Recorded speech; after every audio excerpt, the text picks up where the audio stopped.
Hello प्यारे बच्चों, देखिए एक पिछली कक्षा में हमने भू आकृति विज्ञान के अंतर्गत हमने पृथ्वी के उत्पत्ति को लेकर जो बातें कही गई उसके बारे में हमने पढ़ा। उसके बाद हमने पृथ्वी के लिए विवर्तनिकी सिद्धांत, प्लेटों के बीच की गतियों के बारे में पढ़ा कि किस प्रकार से प्लेटें गति करती हैं। अब इसके बाद हम आते हैं जो हमारा मुख्य टॉपिक है, जिससे प्रश्न आते हैं, उनसे भी प्रश्न आएंगे, प्लेटों की गतियों से भी प्रश्न आएंगे, विवर्तनिकी सिद्धांत भी आपकी किताब में है, उससे भी प्रश्न आ सकते हैं। ठीक है, वो पूछेगा नहीं पूछेगा इसकी बात नहीं है, लेकिन अगर पेपर को अच्छा बनाने का प्रयास किया गया तो पूछेगा। आइए, पृथ्वी की आंतरिक संरचना देखो बेटा, एक कहानी सुन लेते हैं। पृथ्वी हमारे सौरमंडल का एक क्या है, ग्रह है।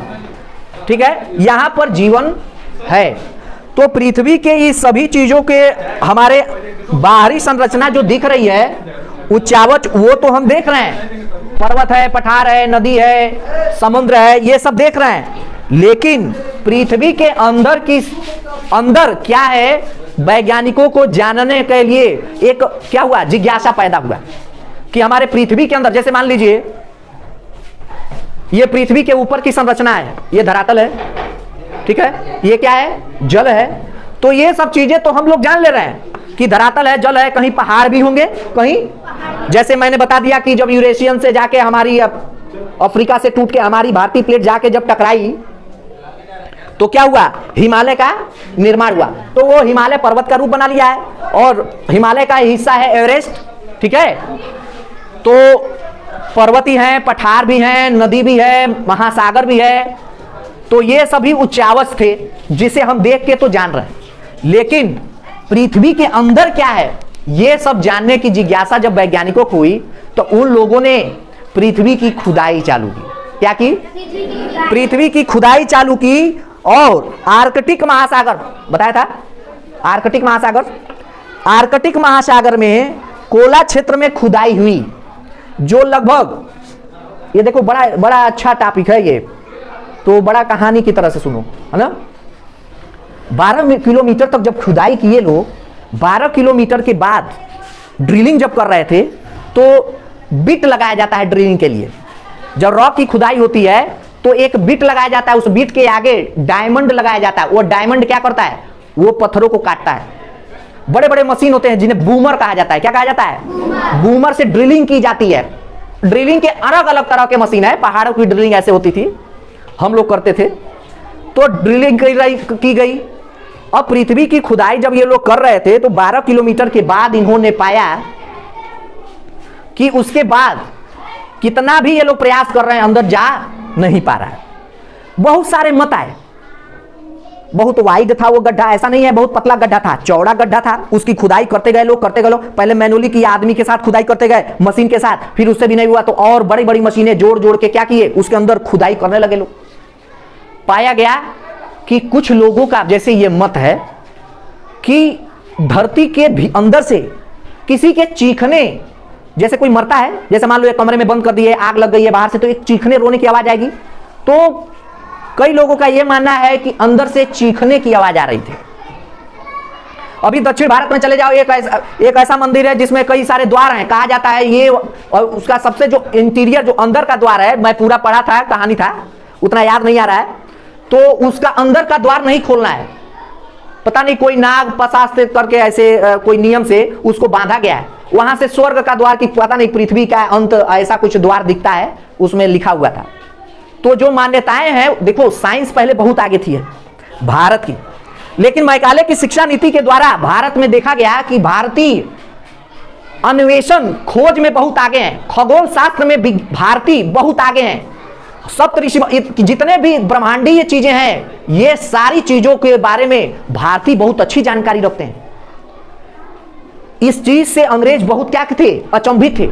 अंग्रेजों को यह लगता था, जब कभी मैपिंग जब पढ़ाया जाएगा तो बताया जाएगा, अंग्रेजों को जब अंग्रेज भारत आए तो अंग्रेजों को यह लगता था कि भारतीय अगर ऐसे ही काम करते रहे तो भारत वास्तव में पूरे विश्व पे राज करेगा। और उस समय विश्वगुरु था भी। क्यों विश्वगुरु का नाम दिया गया, कहीं ऐसे उड़ के थोड़ी चलाया है, वास्तव में भारत पहले विश्वगुरु था, क्योंकि भारत के पास कृष्ण जैसे व्यक्ति थे। ऐसे ऐसे महान विद्वान थे, आर्यभट्ट, ऐसे ऐसे महान विद्वान थे जो ऐसी खोज कर सकते थे। जैसे कई लोग हनुमान चालीसा में बताते हैं सूर्य और पृथ्वी के बीच की दूरी गणना करते हैं लोग। देखो हम लोग उस पर एनालिसिस थोड़ी कर रहे हैं कि हम लोग रिसर्च में जाएं, ठीक है। तो भारतीय लोग पहले ऐसा थे। तो अंग्रेजों को यह लगा कि भारतीय अगर ऐसे ही अन्वेषण करते रहे, और कुछ ही लोग थे, तो भारत वास्तव में पूरे विश्व में राज करेगा, और राज तो हमें करना है। इंग्लैंड का सूरज कभी अस्त नहीं होना चाहिए। तो उन्होंने क्या किया, भारत पर तो आधिपत्य कर लिया, भारत के लोगों को अपना नौकर बना लिया। उसके बाद इन्होंने क्या किया, भारत की शिक्षा को खत्म कर दिया जाए, भारत में शिक्षा दिया जाए लेकिन उसका माध्यम बदल दिया जाए, इंग्लिश कर दिया जाए, ताकि आने वाली पीढ़ियां इंग्लिश को समझने में लग जाएं। वो 10 साल 20 साल 50 साल तक, जैसे भारत के लोग सबसे ज्यादा इंग्लिश बोलते हैं, अब 50 साल तक लोग इंग्लिश सीखने में लग जाएं, उसकी 3 पीढ़ियां इंग्लिश सीखने में लग जाएं।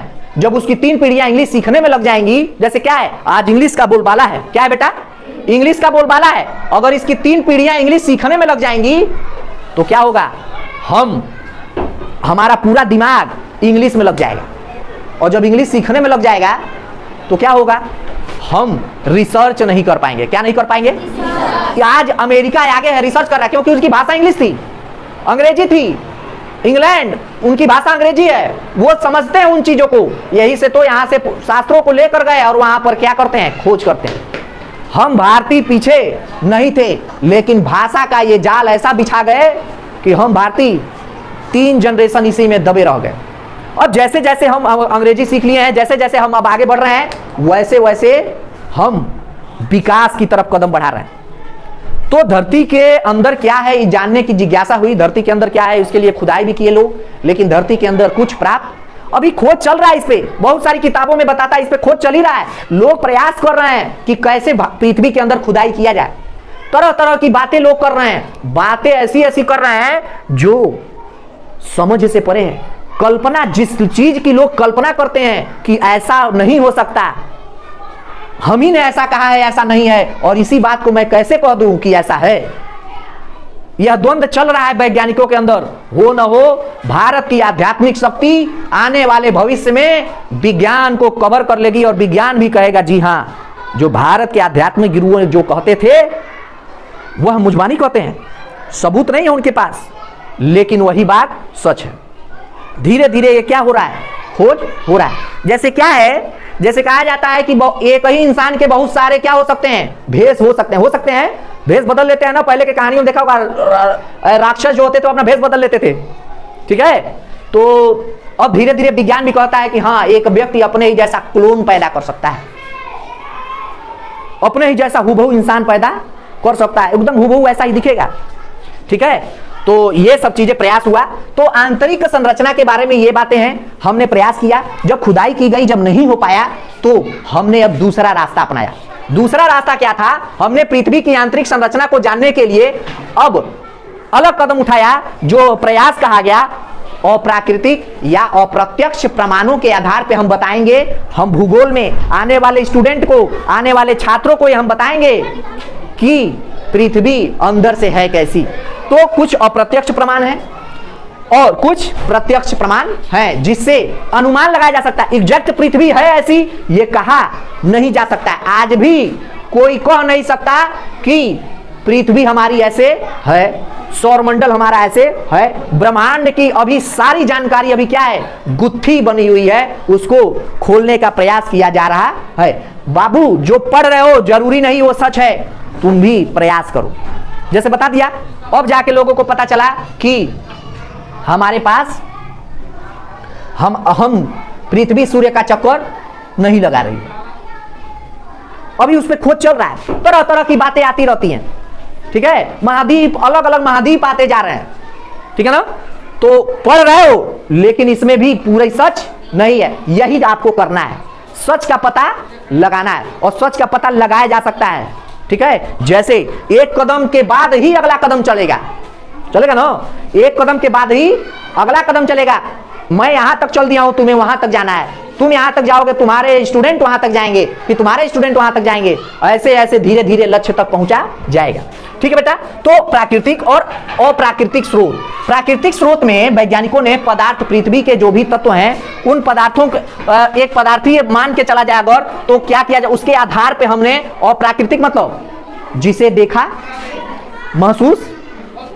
तो देखो अप्राकृतिक में सबसे पहले घनत्व, पृथ्वी के घनत्व की बात करते हैं, और जैसे खोज हुआ है तो पृथ्वी के घनत्व की बात करते हैं तो माना जाता है कि पृथ्वी का औसत माना गया क्या है, सही है, पृथ्वी का घनत्व कितना है 5.5 ग्राम पर सेंटीमीटर क्यूब। मतलब एक क्यूब बना दिया जाए 1 सेंटीमीटर का, 1 सेंटीमीटर का लीडो का गोटी देखा है ना, 1 सेंटीमीटर का अगर ये क्यूब बना दिया गया है मेरे बच्चों, तो इसमें जितना मिट्टी भर दोगे उस मिट्टी का अगर जाके वजन करोगे तो कितना निकलेगा 5.5 ग्राम। कितना निकलेगा?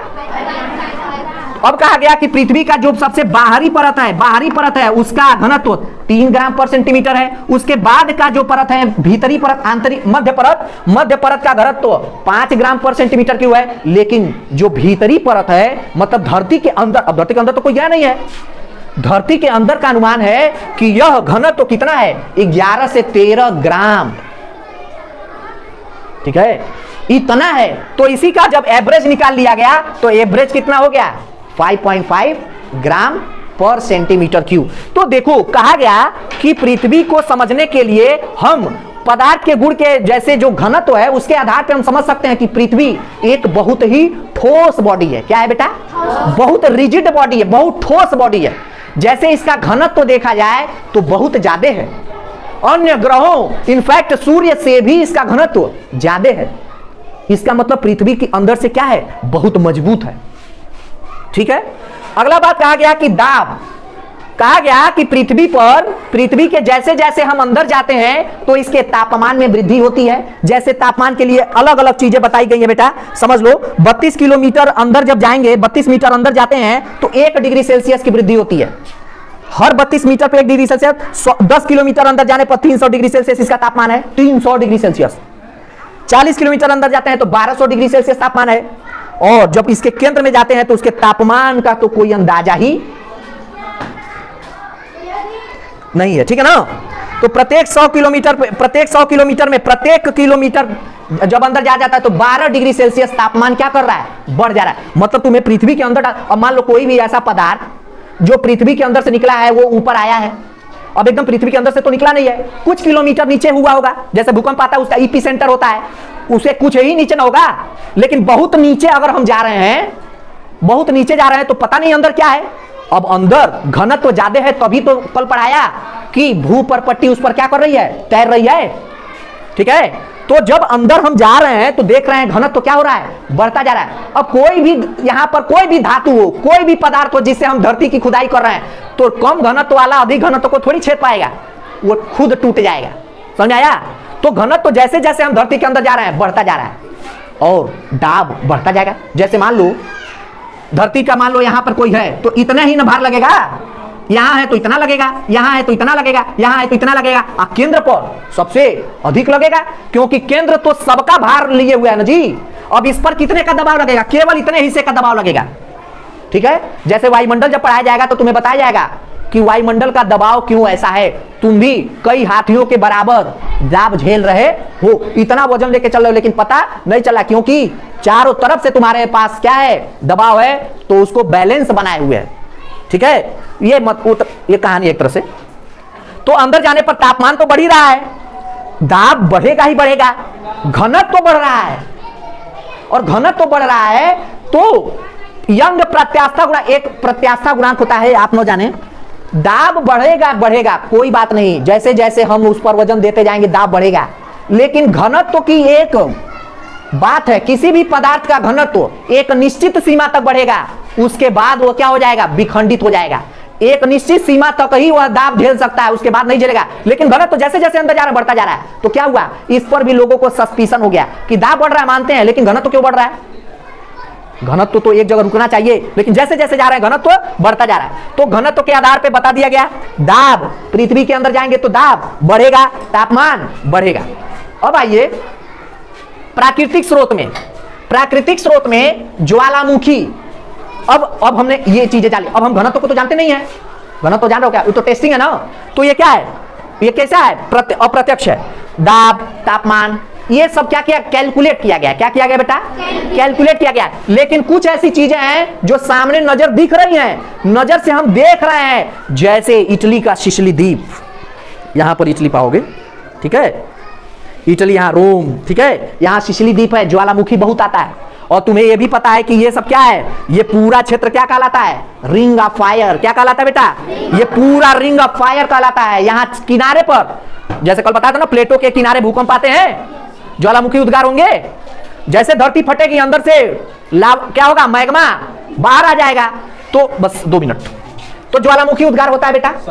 ज्वालामुखी जैसे ही प्लेटों में तनाव होगा, प्लेटें टूटेंगी और नीचे से मैग्मा, तब मैग्मा क्या होगा, फट से बाहर आ जाएगा। और जब आएगा बाहर तो क्या हो जाएगा, धीरे धीरे पर्वत का ठंडा होगा। और ठंडा, जैसे पृथ्वी अंदर गर्म है, अंदर गर्म है तो क्या है, मैग्मा लिक्विड स्टेट में है, और लिक्विड स्टेट में है तो धीरे धीरे जैसे ही दरार, जैसे ही हमने क्या किया, जैसे ही प्लेटों में गति हुई, अब प्लेटो टूटी, अब क्या हुआ, मैग्मा तुरंत बाहर आएगा। और तुरंत आने के बाद बहुत क्या करेगा, अब पृथ्वी ऊपर तो ठंडी है, और मैग्मा धीरे धीरे धीरे धीरे क्या हो जाएगा, ठंडा हो जाएगा। कहीं पर्वत का निर्माण कर लेता है, कहीं पठार का निर्माण कर लेता है, और दूर दूर तक फैल जाता है। और इसी से अंदर से क्या होता है, लोहा सोना कोई भी खनिज चीज है, वही पठारी क्षेत्र बना लेते हैं, वहीं से हम प्राप्त कर लेते हैं। तो ज्वालामुखी के आने से, जैसे ज्वालामुखी जब निकलेगा अंदर से, तब तो मैग्मा जब बाहर निकलेगी तो इसे बताया जा सकता, उसको छू के बता देंगे ना कि इसके अंदर क्या है। अब छू तो पाएंगे नहीं, गर्म है, लेकिन ये तो बताएंगे ना, अच्छा बड़ा चमकदार चीज अंदर है, धरती के अंदर बड़ा बड़ा सामान है, ठीक है। अब इसी के चीज में हम खुदाई करते हैं, तो ज्वालामुखी हम नजर से देख रहे हैं तो बता देंगे कि धरती के अंदर ऐसी चीजें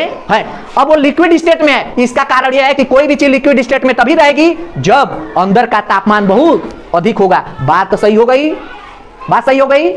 और बहुत ही मजबूत है, इसका मतलब उसका दाब बहुत ज्यादा झेल रहा है, और दाब जो झेलता है वही हीरा बनता है। पता है ना, कोयला था, लेकिन जब दाब पड़ा तो वो हीरा बन गया। क्या बन गया, हीरा बन गया। तो दाब बढ़ने से क्या हुआ, उसकी गुणवत्ता बढ़ गई, यानी कि दाब बढ़ने से अंदर के मटेरियल दाब झेल रहे हैं, यानी उनका घनत्व तो बहुत ज्यादा है। यही कारण है कि ऊपर की चीजें हल्की हैं और नीचे की चीजें क्या हैं, अंदर से निकलने वाली चीजें, लोहा हो गया, सोना हो गया, सब क्या है, भारी है। तो ज्वालामुखी को हम देख रहे हैं। अब आते हैं उल्का पिंड। हमारे ब्रह्मांड में उल्का पिंड जो पृथ्वी से आके टकराते हैं, ठीक है। तो उल्का पिंडों को जब देखा गया, धरती पर टकराए तो उल्का पिंड पाया जाएगा ना। तो उल्का पिंडों से यह ध्यान लिया गया है कि जैसे उल्का पिंड है हमारे सौरमंडल का ही, तो पृथ्वी भी है। अगर पृथ्वी हमारे सौरमंडल में ही घूम रही है तो उल्का पिंड भी घूम रहा है। कभी घूमते घूमते आ गया इसके एरिया में, पृथ्वी ने इसको खींच लिया।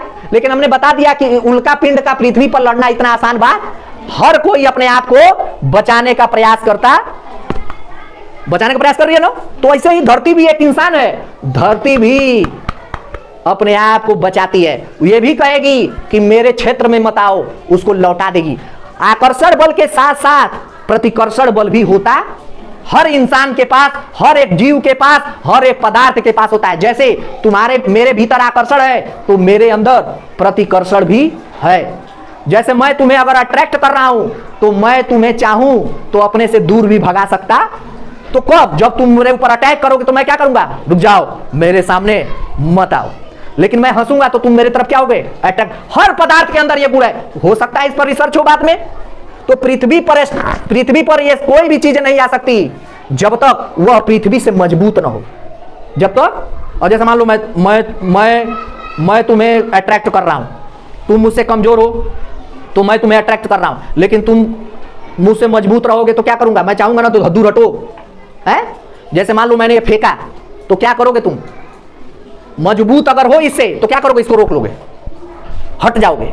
लेकिन अगर इससे भारी भरकम गए तो मान लो ट्रक में तुम्हारे ऊपर फेंक दिया इसे, तो अब क्या होगा, बचा पाओगे अपने आप को, नहीं। तो इसी तरह समझ में आ गया बेटा। जो भी ये लोग रिसर्च कर रहे हैं, देखो पृथ्वी अपने आप को बचाना जानती है। तुम तबाही मचाओगे, प्रदूषण फैलाओगे, पृथ्वी को खोद के अंदर से खत्म कर दोगे तो पृथ्वी एक के दिन अपने आप सब कुछ खत्म कर देगी। कहेगी बहुत तबाही मचाए, लाओ एक ही बार सुनामी ला देते हैं, सब जलमग्न कर देते हैं, सब खत्म कर देते हैं। तो समझ में आ गया, उल्का पिंड जो भी ब्रह्मांड में है वैसी धरती भी होगी। लेकिन नहीं, ऐसी बात नहीं है। अगर ऐसी होती तो सारे ग्रहों का एक समान घनत्व होता, पृथ्वी का अधिक है, बाकी का अलग क्यों है भाई। लेकिन हाँ, कुछ मामलों में हम लोग यह खोज सकते हैं कि हाँ, उल्का पिंड भी पृथ्वी, अब दूसरे ग्रह के लिए पृथ्वी उल्का पिंड ही ना है। पृथ्वी तो दूसरे, अब तुमको ना हम कह रहे हैं कि पृथ्वी एक उपग्रह है, ग्रह है, लेकिन हो सकता है चंद्रमा, सूर्य के लिए ये क्या होगा, उल्का पिंड होगा। एक दिन इसमें जाके समा जाएगी तो उल्का पिंड क्या होता है, जाके टकराता ही ना है। उल्का पिंड क्या होता है, पृथ्वी पर आकर कोई भी ऐसा ब्रह्मांडी पदार्थ ब्रह्मांडीय पिंड जो पृथ्वी से आकर टकरा जाता है तो उसे उल्का पिंड नाम दे दिया गया है। तो एक दिन ये भी तो कहा जा रहा है कि यह जब ये पृथ्वी भी एक दिन क्या हो जाएगी, सूर्य में जाके समा जाएगी। तो जब सूर्य में जाके समा जाएगी, जब बहुत कब, जब पृथ्वी कमजोर हो जाएगी एकदम। जब एकदम तुम कमजोर हो जाओगे तब मेरी बात मानोगे। जब जवान हो मजबूत हो तो बात नहीं मानेंगे। कमजोर हो जाएंगे तब ना डॉक्टर के पास जाएंगे। नहीं तो डॉक्टर तुम नहीं जानते, हम विज्ञान जानते हैं। भूकंप आता है तो प्लेटें खिसकती हैं। तो भूकंप के हलचल जो भी होते हैं उससे हमें जानकारी मिल जाती है कि पृथ्वी की आंतरिक संरचना कैसे है। थोड़ा ये जान लेते हैं पृथ्वी के तत्व का, पृथ्वी पर जो भी भू प्रकृति है उस पर जो भी तत्व पाए जाते हैं उसका परसेंटेज क्या है। तो देखो सबसे अधिक ऑक्सीजन की मात्रा है 46%, सिलिकॉन मतलब बालू की मात्रा है 27%, एल्यूमिनियम है 8% और लोहा है 5%। और भी तत्व हैं, बहुत सारे तत्व हैं। आपसे यही मोस्ट इंपॉर्टेंट पूछा जाएगा। अब तक के पिछले स्लाइड में हमने पृथ्वी की संरचना कैसे थी, पृथ्वी के आंतरिक संरचना को जानने के लिए हमने प्रत्यक्ष और अप्रत्यक्ष स्रोतों का क्या किया, सहारा लिया। क्या किया बेटा, प्रत्यक्ष स्रोतों में और अप्रत्यक्ष स्रोतों में जाना। फिर उसके बाद हम जो धरातलीय चीजें जब देख रहे हैं तो उसमें हमारी पृथ्वी के क्रस्ट भूपरपट्टी पर उसके क्रस्ट ऊपरी पोर्शन पर किस तत्व की प्रधानता कितनी है, इसमें जाना। आपसे पूछा जाएगा कि हमारी पृथ्वी पर कौन सा तत्व सबसे अधिक पाया जाता है, तो कई लड़के नाइट्रोजन मार देते हैं, वो वायुमंडल की बात कर रहा है। और यहां पर हम पृथ्वी पर मौजूद उसके मिट्टी में मौजूद तत्व की बात कर रहे हैं। समझ में आया? ये गलती मत करना, ये बच्चे गलती करते हैं, ये जरूर आएगा प्रश्न, ठीक है, इसीलिए हमने लिखवा दिया। अब आइए बेटा हम मुख्य अपने टॉपिक पर आते हैं। पृथ्वी की आंतरिक संरचना जो है वो हो तो गई, लेकिन इस आंतरिक संरचना को विभिन्न आधारों पर हमने पता किया। अब उसको हमने क्या किया, डिवाइड कर लिया, उसको हमने क्या किया, व्याख्यात किया। यह व्याख्या पृथ्वी के रासायनिक संगठन के आधार पर निकाला गया और भौतिक दशा के आधार पर भी हम पृथ्वी की आंतरिक संरचना को बांटते हैं। मतलब पृथ्वी की आंतरिक संरचना मतलब पृथ्वी के अंदर तुम्हें घुसा तो पाएंगे नहीं, लेकिन पृथ्वी के अंदर हम कुछ ऐसी भौगोलिक दशाएं जो पैदा हुई थी और कुछ अप्राकृतिक घटनाओं के कारण हमने बता दिया पृथ्वी के अंदर ये होगा।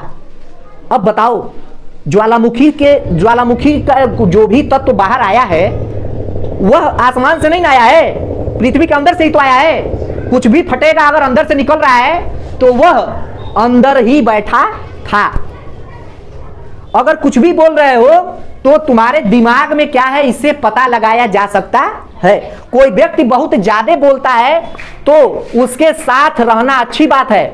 क्यों? क्योंकि वह बोलता है तो वह कोरा कागज है, यह पता चल जाएगा कि वह कैसा है। लेकिन कोई चुपचाप रहता है तो उसके बारे में पता लगाना बड़ा मुश्किल, ठीक है। तो कोई बोलता है तो वो ठीक है, बुरा है अच्छा है हम जानते हैं, लेकिन अगर कोई बोलता ही नहीं है, चुपचाप है, तो बड़ा खतरनाक चीज है, क्योंकि उसके बारे में पता लगा पाना बड़ा मुश्किल है। तो तुम्हें कैसा बनना है, कोई तुम्हारे बारे में पता न लगा पाए, बड़ा शांत रहना है। क्या रहना है? शांत रहना है। अपनी कीमत अगर बढ़ानी है तो शांत रहना सीखो। तो वही भौतिक दशा के आधार पर भी डिवाइड किया गया है। अगली स्लाइड में जानेंगे। पहले हम रासायनिक संगठन के आधार पे हम जान लेते हैं कि हमारी पृथ्वी की आंतरिक संरचना कैसी है। तो हमारे पृथ्वी की आंतरिक संरचना में सबसे ऊपरी जो परत है वह भूपरपटी है। क्या है बेटा? लगभग 30 किलोमीटर तक का यह क्षेत्र है जो लगभग 30 किलोमीटर तक का यह क्षेत्र है जो भूपरपट्टी है। और यह माना जाता है कि भूपरपट्टी औषधि शैल चट्टानों से बना हुआ है। किससे बना हुआ है बेटा?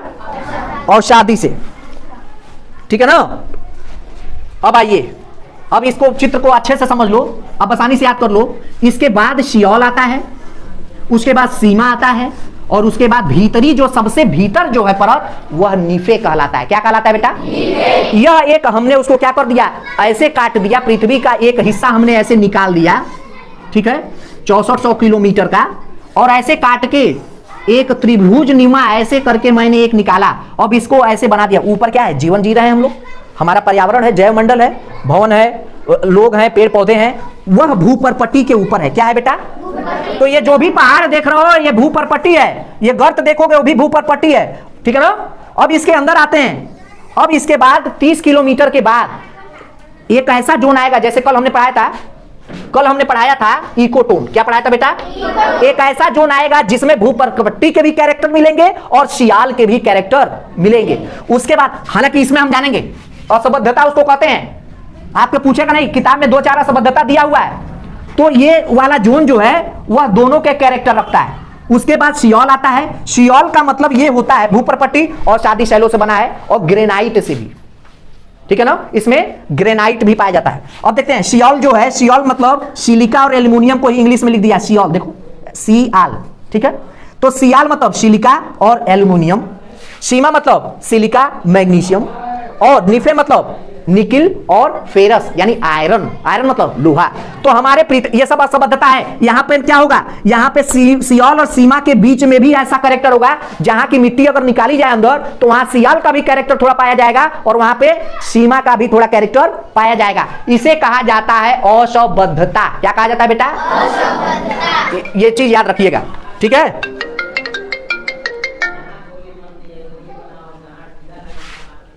ठीक है बेटा।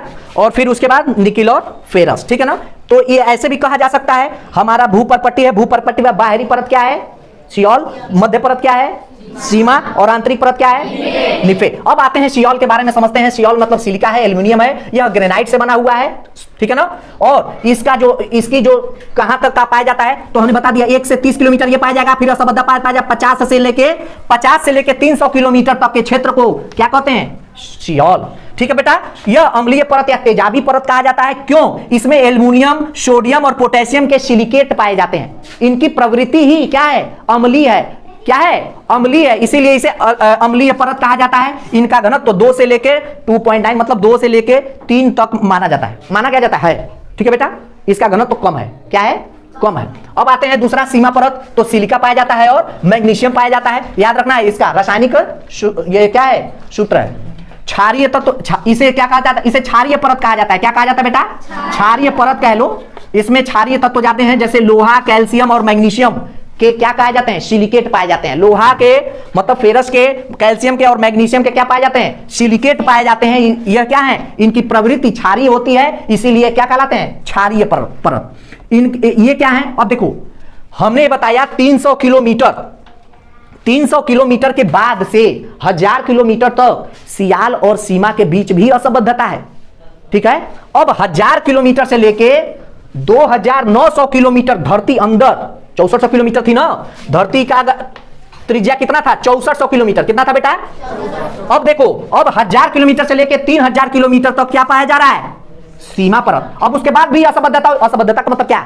असंबद्धता का मतलब क्या? सियोल का भी कैरेक्टर पाया गया, सीमा का भी कैरेक्टर पाया गया। अब तीसरा जब परत आएगा, निफे परत जब आएगा, तो इसमें निकिल है और फेरस मतलब आयरन, आयरन मतलब लोहा, ठीक है बेटा। अब ये क्या है? यह 3000 किलोमीटर, मान लो 3000 नहीं, 3000 से अधिक होता क्योंकि असंबद्धता भी तो घेर लेगी कुछ। तो 3000 से लेके केंद्र तक मतलब धरती के सेंटर तक यह निफे परत पाई जाएगी। यह ठोस परत होती है। कोई पूछे कि इसका कारण क्या है, क्यों ठोस होगा? क्योंकि लोहा है और निकिल है, ठीक है। इसका घनत्व तो सबसे अधिक होता है 11 से लेके 12, पढ़ा था अभी पिछले स्लाइड में, तो ये फटाक से नोट कर लीजिए। अब हम आते हैं भौतिक दशा के आधार पे हम पृथ्वी की आंतरिक संरचना को जानेंगे। आपसे यह पूछा जाएगा कि पृथ्वी के ऊपरी परत को क्या कहते हैं? अगर विकल्प में और भी आएगा, अभी पढ़ेंगे हम लोग, क्रस्ट पढ़ लेंगे, क्रोड पढ़ेंगे, कोर, ठीक है ना, अभी वो भी है। तो वो किस आधार पे है? भौतिक दशा के आधार पे है। लेकिन इसमें आपसे ये नहीं बोलेगा, वो बस दे देगा बाहरी परत क्या है। तो अगर क्रस्ट दे देगा तो भाई कुछ और वो भी समझ लेंगे, ठीक है ना। ऊपरी परत अगर सियाल, सीमा, निफे दे रहा है तो ऊपरी परत क्या हो जाएगी? सियोल। मध्य परत क्या हो जाएगी? अब भीतरी परत क्या हो जाएगी? ठीक है। तो ये याद रखिए, नोट कर लिए फटाक से। अब देखिए बेटा, जो दूसरा जो आधार था भौतिक दशा के आधार पे, तो ये भौतिक दशा किस आधार पे? तो जो भूकंप आते हैं उस भूकंप तरंगों के, उस तरंग की तीव्रता कितनी है उसके आधार पर भी पृथ्वी की आंतरिक संरचना को हम लोग क्लासिफाई किए हैं। तो इस भौतिक दशा में जो क्रस्ट, मेंटल और कोर का जो आएगा, क्रोड बोला जाता है, तो अगर वो कहा जाए कि किसके आधार पे, तो भूकंप तरंग जो होते हैं, भूकंपीय तरंग जो आते हैं, उस तरंगों की गति कैसी है, इस आधार पे बताया जाता है कि धरती के अंदर भी 3 स्तर हैं। तो इसमें भी जैसे ऊपरी भाग, इसमें जैसे क्रस्ट और भूपरपट्टी के भाग को ही कह दिया जाता है एक भूपरपट्टी या क्रस्ट, ठीक है। लेकिन हम लोग यहां अलग अलग कर लेते हैं। भूपरपट्टी का मतलब ऊपर का बहुत पतला हिस्सा, ठीक है। लेकिन किताबों में क्रस्ट भी दिया हुआ है, ठीक है। तो क्रस्ट, मेंटल और कोर। तो सबसे ऊपरी परत क्या है? क्रस्ट। मध्य का क्या है मेंटल, और भीतर क्या है क्रोड। ये 3 परतों में डिवाइड किया गया। अब इन परतों को भी हमने बताया कैरेक्टरिस्टिक्स के आधार पर इन परतों में भी डिवीजन है। जैसे अगर क्रस्ट है तो उसमें भी ऊपरी क्रस्ट और भीतरी क्रस्ट, मेंटल में भी ऊपरी और भीतरी, कोर में भी ऊपरी और। अब देखो, अब बताया कि जब 2 क्षेत्र में हम जो एक क्षेत्र से जब दूसरे क्षेत्र में जब गुजरेंगे तो क्या होगा, एक ऐसा क्षेत्र होगा जहां पे दोनों के कैरेक्टर पाए जाएंगे। ठीक है, उसी को असंबद्धता कह दिया जाता है। क्या कह दिया जाता है बेटा, असंबद्धता क्षेत्र कह दिया जाता है। याद रखना, क्रस्ट के ऊपरी और भीतरी के असंबद्धता को कोनराड असंबद्धता रेखा कहते हैं। क्रस्ट और मेंटल के असंबद्धता को, मतलब क्रस्ट का क्या, भीतरी क्रस्ट और ऊपरी मेंटल, भीतरी क्रस्ट और ऊपरी मेंटल, यहां पे भीतरी क्रस्ट और ऊपरी मेंटल के बीच के असंबद्धता को मोह असंबद्धता मोस्ट इंपॉर्टेंट। ठीक है, मोह नामक वैज्ञानिक ने इनका नाम रखा गया है। और मेंटल के ऊपरी मेंटल और भीतरी मेंटल के बीच की असंबद्धता को क्या कहा जाता है, रेपेटी असंबद्धता। क्या कहते हैं बेटा, उसी तरह मेंटल और कोर के, मतलब भीतरी मेंटल और ऊपरी कोर के बीच की असंबद्धता रेखा को गुटेनबर्ग असंबद्धता रेखा कहते हैं। क्या कहते हैं, बस ये याद करने की जरूरत है। डायग्राम से बहुत मैंने शॉर्ट में पढ़ा दिया है, डायग्राम से पढ़ लोगे ये जान लेना। और फिर कोर के अंदर आ जाओ, कोर के ऊपरी और भीतरी कोर के बीच की असंबद्धता को लोहमैन या लोहमैन असंबद्धता रेखा कहते हैं। लोहमैन एक, ठीक है, समझ में आ गया। असंबद्धता रेखा तो कुल कितनी असंबद्धता हुई, 1 2 3 4। तो पृथ्वी के अंदर जैसे जैसे क्षेत्र बदलेगा, जैसे जैसे जैसे ऊपरी परत निचली परत, तो उसके कैरेक्टर में क्या होगा, एक ऐसा क्षेत्र आएगा जहां पे, ऐसे ही वायुमंडल में भी होगा, तो दोनों के कैरेक्टर पाए जाएंगे। तो इन्हीं को क्या कह दिया जाएगा, असंबद्धता रेखा। ठीक है, समझ में आ गया। तो आप याद रखना, इसमें अगर वहां पे दे दिया जाए, अगर मान लो कि क्लासिफिकेशन का आधार न दिया जाए, अभी हमने पढ़ा सियाल, इसमें दे दे ऊपरी परत है, क्रस्ट है, कोर है या मेंटल है, तो क्या बताओगे, क्रस्ट। अब वैसे दे सियाल सीमा निफे, तो क्या बताओगे, सियाल। क्रोड है, भीतरी सबसे आंतरिक परत है, क्रोड बोल दिया जाए या फिर निफे बोल दिया जाए, दोनों एक में आ सकता है क्या, दोनों एक में आ सकता है। हाँ, तब आएगा जब वो कहे कि भौतिक दशा या भूकंप तरंगों के आधार पर पृथ्वी की सबसे आंतरिक संरचना है क्या, निफे क्रोड। क्या बोलोगे, तो अब क्रोड बोला जाएगा। ठीक है, लेकिन रासायनिक संगठन के आधार पर अगर बोला जाएगा तो निफे। कोई दिक्कत। अब आ जाइए, हम लोग थोड़ा एक जानते हैं, हमने ये बोल दिया, एक थोड़ा सा शॉर्ट फॉर्म इधर देख लीजिए। हमारी पृथ्वी जो है, आपसे ये भी प्रश्न अभी जो पिछले स्लाइड में किया था, पूरी पृथ्वी में किस तत्व की प्रधानता सबसे अधिक है और क्रस्ट में किसकी प्रधानता है, थोड़ा कंपैरिजन कर लेते हैं। पूछ सकता है, बड़ा कंफ्यूजन होता है, बच्चे गलत करते हैं। सबसे अधिक अगर पूरी पृथ्वी में बात है, मतलब पूरी पृथ्वी को अगर हम उठा लें और पूछे कि पृथ्वी में बताओ सबसे अधिक क्या है, तो सबसे अधिक क्या है, लोहा 35%, उसके बाद ऑक्सीजन 30%, सिलिका 15%, मैग्नीशियम 12%। याद रखना, ये पूछा जाता है, आपसे पूछा जाएगा सबसे अधिक, लेकिन बड़ी परीक्षाओं में सीक्वेंस बोल देगा कि बताइए, कि बढ़ते क्रम में बताइए। और क्रस्ट में, मतलब क्रस्ट मतलब क्या, केवल ऊपरी परत। क्या, केवल ऊपरी परत, मतलब इसमें केवल इतने की अगर खुदाई करा जाए और निकाला जाए तो सबसे अधिक क्या निकलेगा, ऑक्सीजन 46%, सिलिका 27%, एल्युमिनियम 8% और लोहा, ऊपरी परत में लोहा सबसे कम है। अब बताओ, लोहा इतना दिन चल रहा है, इतना चल रहा है, कैसे आया, किससे आया, ज्वालामुखी से आया। कैसे आया, ज्वालामुखी से ही आया। ऊपर लोहा नहीं है, नीचे से ही ना लोहा आएगा, तो यानी ज्वालामुखी वह काम कर रहा है। ये प्राकृतिक घटनाएं ही क्या कर रही हैं, खनिज हमें दे रही हैं। अब आ जाए, थोड़ा ये समझ लो, क्रस्ट जो है, तो ऊपरी क्रस्ट जो है वह ग्रेनाइट से बना है, और हमने कल बता दिया था कि ग्रेनाइट से क्या बना हुआ है, महाद्वीपीय प्लेट। क्या बना हुआ है, महाद्वीपीय प्लेट। और आंतरिक बेसाल्टिक प्लेट यानी महासागरीय प्लेट। ठीक है, जो आंतरिक है, जो भीतरी परत है क्रस्ट की, वह किससे बनी है, बेसाल्ट से। किससे बनी है बेटा, और ये महासागरीय प्लेट है। मेंटल की बात करते हैं तो ऊपरी मेंटल और आंतरिक मेंटल। ऊपरी मेंटल, यही कहा था कि ऊपरी जो मेंटल है, ये जो पोर्शन है बेटा, यह तरल अवस्था में है, यही दुर्बलता मंडल इसको कहा जाता है, यही दुर्बलता मंडल है। और इसी के ऊपर क्या, पूरी क्रस्ट क्या कर रही है, रुकी हुई है। ठीक है ना, और यहीं से क्या, ज्वालामुखी आते हैं, यहीं से ना ज्वालामुखी आएगा, यहीं से ना मैग्मा बाहर आएगा। ठीक है, अब उसके आंतरिक संरचना, लेकिन उसके मेंटल के जो आंतरिक परत है, जो इसके भीतरी जो भाग है, वो ठोस अवस्था में है। अब आते हैं कि कोर की बात करते हैं, तो कोर क्या है, कोर भी ठोस अवस्था में और अर्ध ठोस अवस्था में है। ठीक है, ठीक है, क्योंकि अंदर जाओगे तो अंदर भी तो क्या है, बहुत ज्यादा गर्मी है। पृथ्वी के सबसे आंतरिक भाग 2700 डिग्री सेल्सियस टेम्परेचर है बेटा। सबसे सेंटर में अगर तुम्हें डाल दें तो 2700 डिग्री सेल्सियस टेम्परेचर है। ठीक है, तो ये हो गया आपका पृथ्वी की आंतरिक संरचना। आपसे जो प्रश्न पूछा जाएगा हमने विस्तृत पढ़ा दिया। आपसे अगर प्रश्न बहुत इजी पूछा जाता है, लेकिन अगर पूछ दे तो आप अब बता देंगे। अब हम आते हैं, इसके बाद हम अब आपको लाएंगे पृथ्वी की जो आंतरिक संरचना को जानने का जो आधार पैदा किया, जैसे भूकंप, ज्वालामुखी, ये सारी चीजों के बारे में अब अगले क्लास में करेंगे। हम जो चीज जहां से जो शब्द निकल रहा है उसी शब्द को डिस्क्राइब किया जा रहा है। ठीक है ना। अब हमने ये जान लिया कि पृथ्वी की आंतरिक संरचना को जानने में क्या क्या मदद किया। भूकंप और ज्वालामुखी, भूकंप कर रहे हैं, उल्कापिंड पढ़ ही लिया, भूकंप कर रहा है और ज्वालामुखी कर ही रहा है। तो अब अगले क्लास में हम लोग भूकंप और ज्वालामुखी के बारे में पढ़ेंगे और उसके बाद हम लोग सिलेबस के अगले हिस्से पर चलेंगे। ठीक है।